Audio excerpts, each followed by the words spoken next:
Infrastructure dans les départements de Dakar, Pikine et Keur-Massar, Amadou Ba lance les travaux de 2 projets routiers d'un coût de près de 110 milliards de francs CFA. C'est à la une du journal 24 heures. Mon confrère Demba Dian de rapporter dans le quotidien national que les parcelles assainies étaient à l'honneur samedi pour le lancement de ces travaux. Le terrain à Capes a refusé du monde. À 16 heures déjà, des jeunes et des femmes arborant des t-shirts uniformes garnissaient les différentes tribunes et l'enceinte du terrain avant l'arrivée du Premier ministre vêtu d'un costume africain marron aux environs de 19h30 pour lancer officiellement le chantier. Les travaux du premier chantier concernent l'aménagement de voiries urbaines en pavé aux parcelles assainies en connexion avec la route des Niayes. Il est financé par l'État du Sénégal à hauteur de 15 milliards de francs CFA et sera livré dans 12 mois. Le deuxième chantier concerne l'élargissement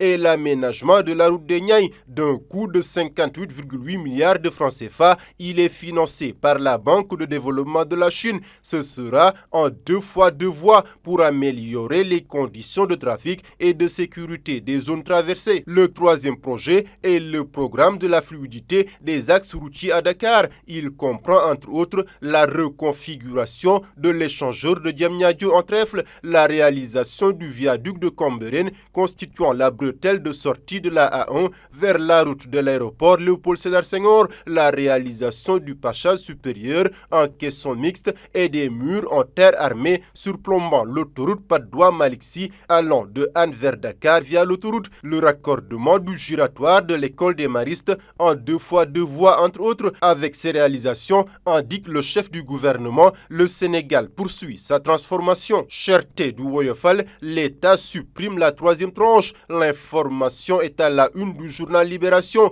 L'annonce a été faite à l'Assemblée nationale par le ministre du Pétrole et des Énergies, Antoine Félix Abdoulaye Diome, lors du vote du budget de son département. J'ai le plaisir de vous annoncer que l'on va retourner au système antérieur du Woyofal avec la suppression de la 3e tranche avec effet immédiat. À partir de maintenant, il n'y a plus de 3e tranche du Woyofal, a-t-il déclaré, entraînant les applaudissements des députés. Récemment, rappelle mon confrère Mamadou Gueye dans Le Soleil, la Sénélec faisait l'objet de véhémentes critiques à cause de factures jugées trop chères et une tarification Woyofal incompréhensible. Busby le jour de préciser que cette 3e tranche va de 251 kWh et au-delà. Frappée de TVA, elle coûte plus cher avec moins de kWh. Avec cette suppression, le journal salue une annonce qui va redonner le sourire aux Gorgorlou, partagé entre la cherté des denrées de première nécessité et le coût de la vie en général.